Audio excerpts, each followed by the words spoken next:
আমি ধানীলঙ্কাকে অনুমতি দিচ্ছি এই বাড়ির একতলার ঘরগুলোতে বিদ্যালয় বানানোর জন্য।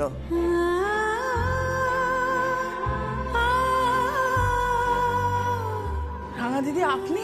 রাঙা দিদি মানে আপনি আপনি অনুমতি দিলেন? হ্যাঁ রে বাপু, আমি একা একা আমি এই বাড়িতে পড়ে থাকি, কথা বলার তো কোনো লোকই নেই। তোরা তো চলে যাবি, তারপর তারপর আবার আমার মুখে তালা পড়ে যাবে। কোন দিন বাড়ির চাতালে মোড়ে কাঠ হয়ে থাকবো, কেউ টেরও পাবে না। রামধনু, আমি কিন্তু খুব বকে দেব। এরকম কথা বলতে আছে কখনো? ঠিকই তো বলছি বাপু, আমার কাছে এই উঁচু পাঁচিল ঘেরা বাড়ির ভেতরে সমস্ত ঋতুই একই রকম লাগে। আমার মনে হয় এই বাড়িতে ওই বাচ্চাগুলো কিচিরমিচির ডাকলে সারা বছর বসন্তের হাওয়া বইবে। এই বুড়ি থুত্তুরির শেষ জীবনটা একটু আনন্দে কাটবে। খুব ভালো বুদ্ধি বের করেছিস ধানীলঙ্কা। শুধু তো ঠাকুর পুজো করেই আমার দিন কাটে। এবার সত্যিকারের ভগবানের সেবা হবে। শিশুদের মধ্যেই তো ঈশ্বরের বাস।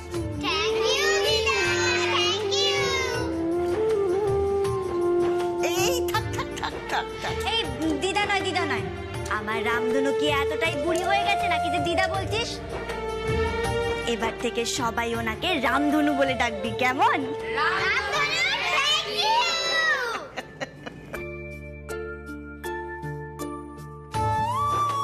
কি হচ্ছে? রক্ষে করো বাবা। এই দেখো রামধনু, শোনো না, বলছি যে আই লাভ ইউ রামধনু। রক্ষে করো বাবু।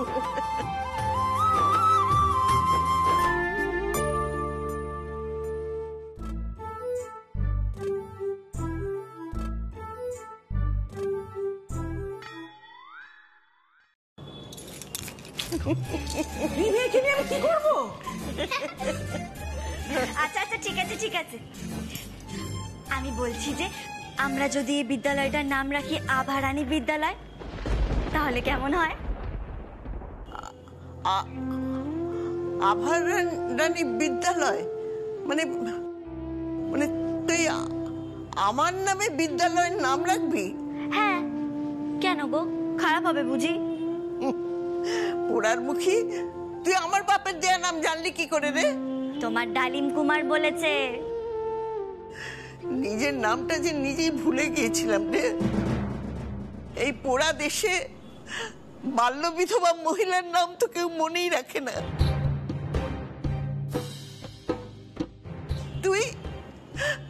তুই আমার নামটা মনে রেখেছিস।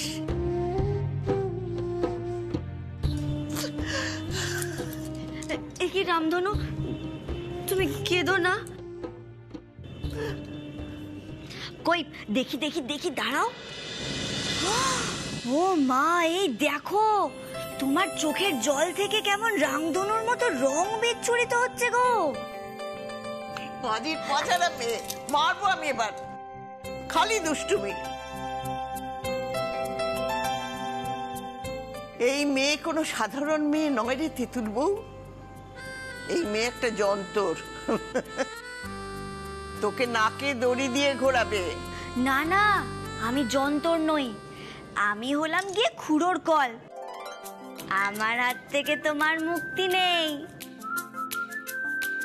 আর শোনো রামধনু, এই বাচ্চাদের সঙ্গে তুমিও স্কুলে পড়াশোনা করবে। নয়, হ্যাঁ, দিদিমণিদের সঙ্গে আমি কথা বলে নিয়েছি। আর এই স্কুল দেখাশোনা করার জন্য না, খটকা আর ঝটকাকে আমি এখানে রেখে যাব। ওরা তোমারও পাহারা দেবে। আমার জন্য পাহারাদার রেখে যাচ্ছিস কেন? আমি কি বুড়ো বয়সে প্রেম করতে যাব? যেতেই পারো, প্রেমের কি আর কোনো বয়স থাকে নাকি? এই যেমন দেখো না, বাবা আর আন্টি ওয়ানের মধ্যে কত প্রেম। রক্ষে করো বাপু, এই মেয়ের মুখে কিচ্ছু আটকায় না। সত্যি বাবা। আমরা তাহলে আসি এবার। হ্যাঁ আসুন। আর এই যে পুচকেগুলো, কাল থেকেই কিন্তু স্কুল শুরু, সময় মতো চলে আসবি।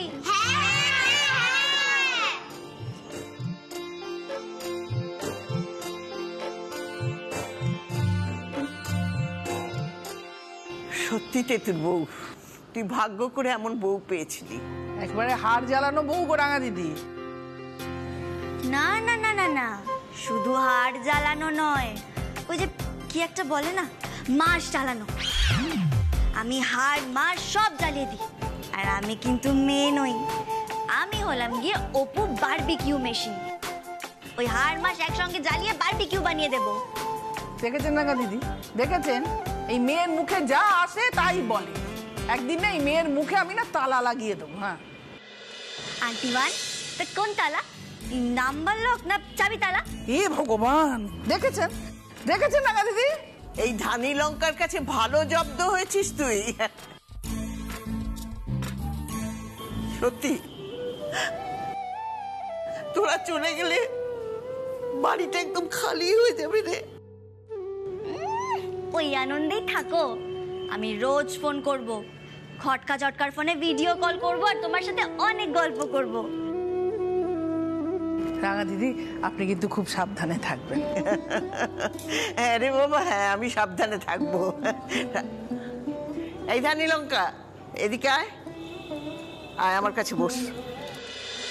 ভেবেছিলাম চোখ বোঝার আগে এটা তেঁতুল বউয়ের হাতে দিয়ে যাব, কিন্তু ধানি লঙ্কা এসে আমার মন জয় করেছে, তাই তাই এটা আমি তোকেই দিয়ে যাচ্ছি। ধর। কিরে তেঁতুল বউ, তুই খুশি তো? খুব খুশি হয়েছি রাঙা দিদি, খুব খুশি হয়েছি। নে ধর। নাও ধরো ধরো।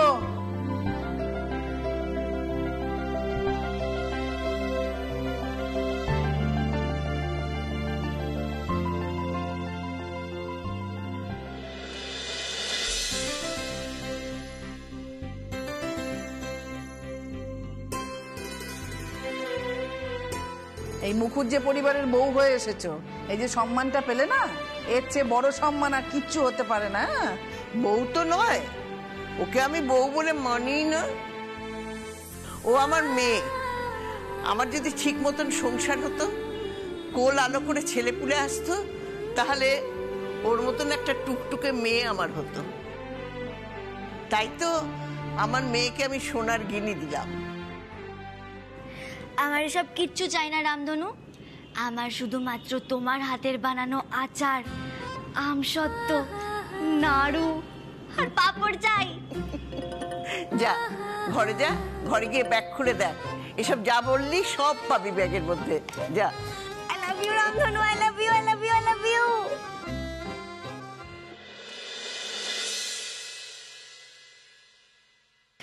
Home sweet home. তার মানে তুমি বলতে চাইছো তোমার ওখানে ঘুরতে গিয়ে ভালো লাগেনি? তোর বাবা, আমি সেটা আবার কখন বললাম তোমাকে? বেড়াতে যেতে যেমন ভালো লাগে, বাড়ি ফিরে আসলেও ঠিক ততটাই ভালো লাগে। আর তাছাড়া কদিন ধরে বাড়িটাকেও খুব মিস করেছি আমি। আমি না এবার রামধনুকেও অনেকটা অনেকটা মিস করব, জানো তো? আর জানো তো দীপু অ্যাসিস্ট্যান্ট, কি হয়েছে? কি হয়েছে? আজকে দীপু অ্যাসিস্ট্যান্টের মুখটা এরকম গোমড়া হয়ে আছে কেন? কি হয়েছে বলো? কিছু না, কিছু হয়নি।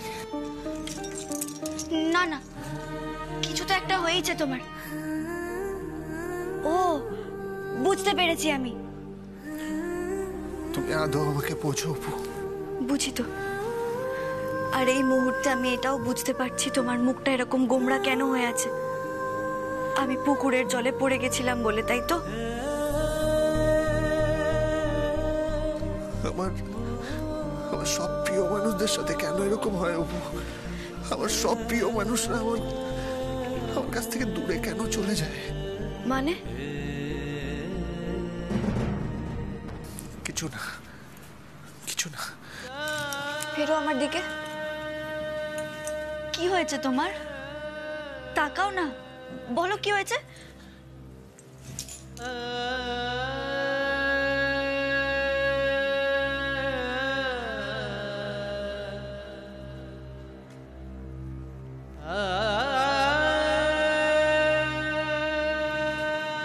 খুকুও জলে পড়ে গেছিল,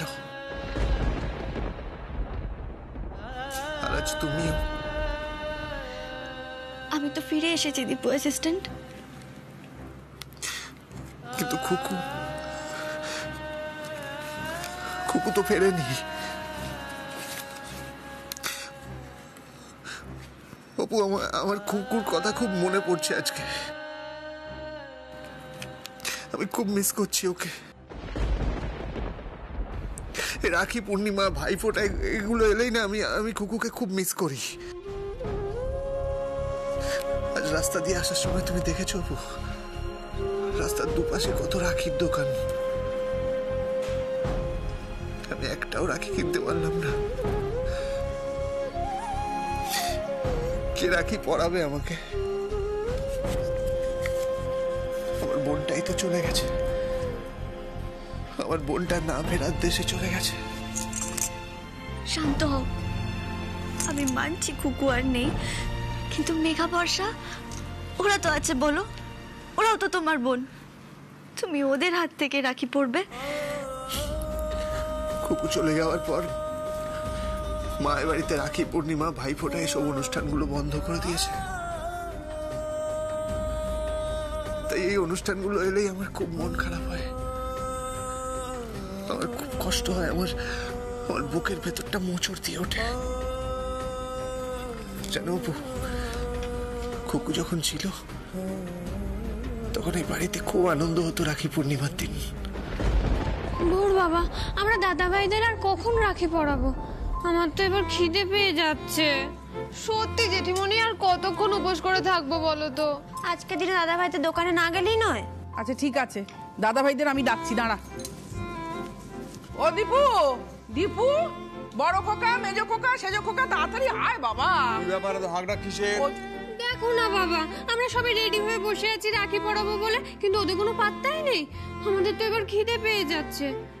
ওদের মনে কি একটু মায়া দেওয়ার নেই নাকি? আহা বেচারা রে, সত্যি মা ভারী অন্যায়। আচ্ছা অবলা, আমার কি মনে হয় জানো তো, ওরা ওয়ালেট লুকাতে ব্যস্ত। তার মানে ছেলেদের মানি ব্যাগ। ওমা, এ কি রে, দাদারা মানি ব্যাগ লুকোতে যাবে কেন? কেন আবার জেঠিমণি, আমরা যদি কিছু একটু বেশি ডিমান্ড করে ফেলি? আসলে কি জানিস তো, সবকটা না কিপটে তো। ঠিক। দাদারা মোটেই কিপটে নয়, মোটেই দাদা ভাইরা কিপটে নয়। আরে সে তো ফলে না পরিচয়তে, সময় বলবে, আগে ওদের আসতে দাও। এবার কিন্তু আমরা কোনো কথাতেই ভুলবো না, এক হাতে রাখি পরাবো আর এক হাতে গিফট নেব। ওই, এই দেখ আমার ছেলেরা এসে গেছে। হ্যাঁ রে, বড় খোকা মেজো খোকা কোথায়? মেজদা ভাই তো আসছে। কি তখন থেকে আসছে করছিস? হ্যাঁ, একটা শুভ সময় বোন ভাইদের হাতে রাখি পরিয়ে দেবে, তা না আসছে। কিন্তু বড়দা ভাই আর মেজদা ভাই কোথায়? আরে ওরা দোকানে গেছে। আজকের দিনে দোকান খুলে রাখার কি মানে বলো তো? খুকু, তোমার বড়দা ভাই ফোন করেছিল, বললো এক্ষুনি আসছে। শোন না, আমি না তোর জন্য একটা চকলেট এনেছি, বুঝলি? তুই একটা সাইডে গিয়ে চকলেটটা খেয়ে নে। আমি কাউকে বলবো না, সবাই জানবে তুই উপোস করে আসিস। আমি ওই সব চিটিং ফিটিং করবো না, দাঁড়া তোর হচ্ছে। ও মা, দেখো কি বললো, সাইডে গিয়ে চকলেট খেয়ে আসছে। দীপু, ছি, বোন কি অনাচার শেখাচ্ছিস তুই? ছি মা, আমি ভাবলাম ওরা সবাই উপোস করে আছে, সেই জন্য। নে রে চল, আমাকে চট করে রাখিটা পরিয়ে দে, আমি বেরোতে হবে। না না না না, গিফট না দিলে রাখি পরানো হবে না। আরে সে পরে দেবো কোন, এখন তো আনিনি। পরে টোরে বললে হবে না, আমার এখনই গিফট চাই। আরে কি বলছিস তা কি? দেখ, আমিও তো গিফট আনতে ভুলে গেছি, তাহলে কি আমাকেও পড়াবি না তুই রাখি? ভালো হবে না কিন্তু ছোটদা ভাই। এই শোন, উইদাউট গিফট নো রাখি পরানো। হ্যাঁ, কি হ্যাংলা রে তোরা!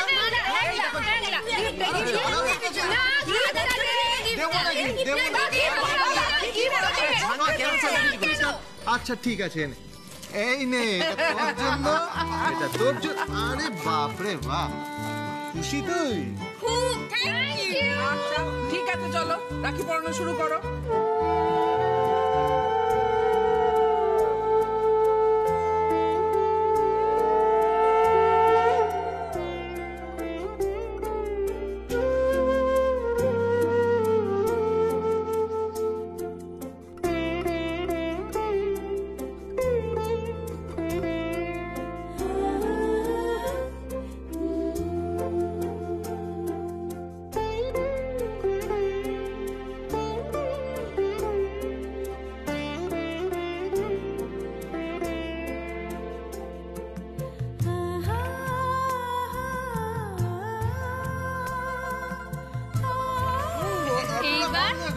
এবার গিফটটা দে। আরে বাবা বললাম তো পরে দেবো। না, এখন গিফট না দিলে তোকে যেতেই দেবো না। একদম ঠিক বলেছিস, আমি যেমন গিফট দিয়েছি সবাইকে তেমন যেমন ও গিফট দেয়, না ছাড়বি না। এত বড় একটা আনন্দের অনুষ্ঠান হতো, আর এখন কিচ্ছু হয় না। না না না, কিচ্ছু হয় না, কিচ্ছু হয় না এখন। আমরা সবাই এই দিনগুলোকে ভুলে থাকার চেষ্টা করি। কোনো বছর হয়তো দরজা বন্ধ করে ঘরে বসে থাকি, আর কোনো বছর বড়দা ভাই সকাল হলেই দোকানে চলে যায়, মেজদা ভাই নাটকের রিহার্সালের অজুহাতে রাস্তায় এখানে সেখানে ঘুরতে থাকে, আর শেষদা ভাইয়ের তো এসব নিয়ে কোনো কিছু যায় আসে না। আর আমি, আর তুমি কি বলো? আমি ঘরের দরজা বন্ধ করে গুমড়ে গুমড়ে মরতে থাকি অপু। দেখি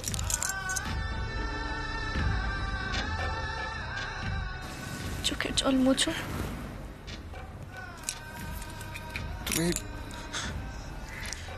তুমি আমার চোখের জল তো মুছিয়ে দিচ্ছ,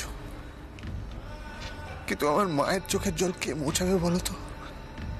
মা তো একটু কড়া ধাতের, মাকে আমরা কেউ কখনো হাওয়াও করে কাঁদতে দেখিনি। কিন্তু আমি জানি মা খুব কষ্টে থাকে। মায়ের মুখের দিকে আমরা কেউ তাকাতে পারি না অপু। এত বড় একটা কষ্ট, একজন মায়ের কাছে তার সন্তান হারানোর ক্ষত, কোল খালি হয়ে যাওয়ার যন্ত্রণা, আন্টিওয়ানের মনের ভেতরের ক্ষতটা যে এখনো দগদগে হয়ে রয়েছে। কুকুর চলে যাওয়াটা উনি ভুলতে পারেননি, আর কোনো মা কি পারে? ঠিক বলেছ তুমি। মা যে কতটা কষ্টে আছে সেটা বাইরে থেকে দেখে বোঝা যায় না। আমরা কেউ সেটা বুঝতে পারি না দীপু অ্যাসিস্ট্যান্ট। আমরা হয়তো বোঝার চেষ্টা করি। এই এত বড় উৎসবের দিনটা আমাদের শুধু মন খারাপ করে কেটে যায় অপু। আমার মা কষ্টে ছটফট করে। কুকু চলে যাওয়ার পর থেকে মা হাসতেই ভুলে গেছে অপু। আমি যদি আন্টিওয়ানকে আবার হাসাতে পারি,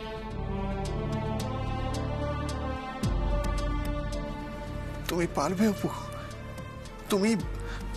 তুমি আমার মার সব কষ্ট ভুলিয়ে দিতে পারবে? সব কষ্ট হয়তো ভোলাতে পারবো না, আর সব কষ্ট ভোলানোও যায় না, কিন্তু কষ্টটা কমিয়ে দেওয়ার চেষ্টা তো করতেই পারি। কি করে? আন্টিওয়ানের কষ্ট যেমন আমি সহ্য করতে পারি না, তোমার চোখের জলও আমি সহ্য করতে পারি না দীপু অ্যাসিস্ট্যান্ট। তুমি অনেকবার আমার চোখের জল মুছিয়ে দিয়েছো, এবার তোমার চোখের জল মুছিয়ে দেওয়ার পালা। রাখির দিন আমি কারোর চোখে জল আসতে দেব না। কেন অপু, কি করবে তুমি? দেখোই না আমি কি করি। আমি এবারই সবার কষ্টটাকে পুরোপুরি কমাতে না পারলেও চাপা তো দিতে পারবো। যখন আমরা নিজেদের প্রিয়জনকে হারিয়ে ফেলি, তারপর যদি তাকে কষ্টের মধ্যে দিয়ে বাঁচিয়ে রাখি, তার আত্মাও যে কষ্ট পায়। তাই এবার থেকে আমরা খুকুকে আনন্দের মধ্যে দিয়ে বাঁচিয়ে রাখবো। এই বাড়িতে রাখির দিনে আবার সেই আনন্দটা আমি ফিরিয়ে আনবো। আমি সবার মুখে হাসি ফোটাবো, তুমি দেখো। তুমি পারবে। আমি জানি তুমি পারবে, তুমি ঠিক পারবে, আমি জানি।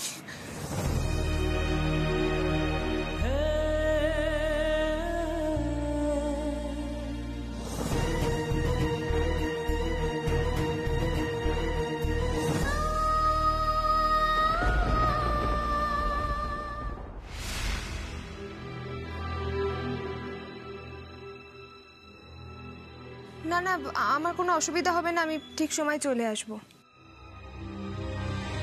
রাখি পূর্ণিমা তো কি হয়েছে? আমাদের বাড়িতে রাখি উৎসব হয় না। দাদা আছে বলেই কি রাখি উৎসব পালন করতে হবে নাকি? বললাম তো আমি ঠিক সময় চলে আসবো, আমার কোনো অসুবিধা নেই। রাখছি এখন ফোনটা। শোন না দিদি ভাই, আমিও না তোর সাথে যাব। রাখির দিন আমার না বাড়িতে থাকতে একদম ভালো লাগে না। আমার ভালো লাগছে না বর্ষা। এত রাগ করছিস কেন? দেখ আমাদের বাড়িতে রাখি উৎসব পালন হয় না, এতে তুই কি করবি? আমি রাগ করছি না, আমার মন খারাপ হয় না বলতো? এতগুলো দাদা থাকতেও কারোর হাতে একটু রাখি পরাতে পারি না। কুকুরটা চলে যাওয়ার পর থেকে আমাদের সবার মনটাই তো ভেঙে গেছে। কুকু এইভাবে চলে গেল কেন বলতো? তোর মনে আছে দিদি ভাই, কুকু একটা বক্সের মধ্যে সব রাখি জমিয়ে রাখতো।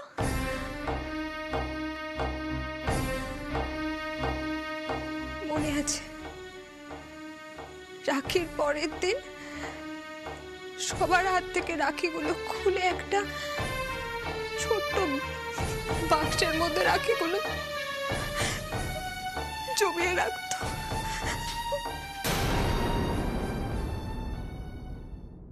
এই ছোট ভাই, এই বড় ভাই, তোদের রাখিগুলো খুলে দে না। তোরা তো জানিস আমি রাখি প্রত্যেক বছর জমিয়ে রাখি। গলাটা আমার কানে এখনো ভেসে আসে।